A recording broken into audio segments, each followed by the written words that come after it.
Mon nom est Jacques Goldstein, je suis illustrateur, auteur, vulgarisateur scientifique.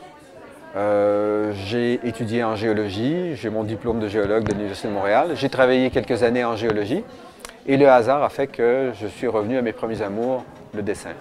Je collabore à toutes sortes d'organismes scientifiques au Canada, que ce soit des magazines comme j'ai commencé avec Québec Science, l'agence Science Presse. C'est surtout maintenant avec les Débrouillards, magazine pour jeunes, les Explorateurs, Curium. Pour vulgariser les sciences, j'ai choisi le dessin.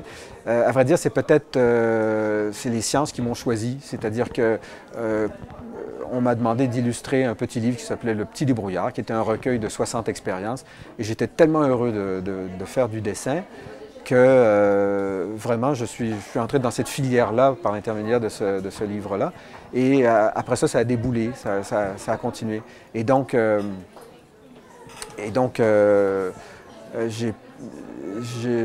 je pourrais dire, le fait d'avoir étudié en sciences me permet de lire un texte et de ne pas avoir d'appréhension. C'est-à-dire que si je ne comprends pas le texte, c'est peut-être qu'il y a quelque chose qui a été mal formulé.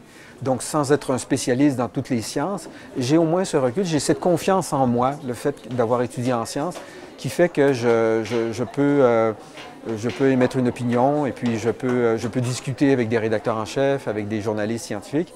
Et c'est ce que je fais au magazine des Débrouillards ou à Québec Science. J'étais en mesure, j'avais les outils, j'avais les connaissances pour pouvoir me prononcer. Et en fait, avec la vulgarisation scientifique, c'est ce que je souhaite à tout le monde, c'est-à-dire d'avoir ce minimum de connaissances qui donne confiance en soi et qui fait qu'on devient un meilleur citoyen. Et c'est drôle parce que moi, jamais j'aurais cru que ça aurait été en péril. Quand j'ai commencé au début des années 80, je pensais que ça y est, c'était sur les rails et puis j'apportais ma modeste contribution. Je travaillais pour un magazine, je continuais à travailler pour des magazines scientifiques pour jeunes et je pensais que ça y était, il ne pouvait pas y avoir de recul. Et je m'aperçois que c'est en péril et puis que les gens ne suivent pas ou alors n'ont pas accès à autant de connaissances scientifiques. Donc, il faut garder une place importante. Il faut que ce soit vraiment, autant comme à l'école, c'est important de savoir bien lire, écrire, eh bien, c'est la même chose pour le journalisme scientifique, surtout qu'on est confronté à tellement de développement en sciences. Eh bien, c'est ce petit organisme qui s'appelle l'Agence Science Presse, qui a une importance au Québec, au Canada français, de diffuser de la nouvelle scientifique, est passé à deux doigts de mettre la clé sous la porte.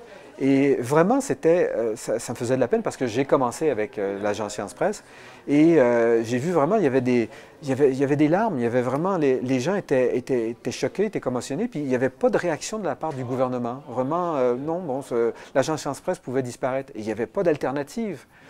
Et donc, en partant cette campagne, hashtag sans la science, ça a donné un coup de fouet vraiment aux journalistes scientifiques.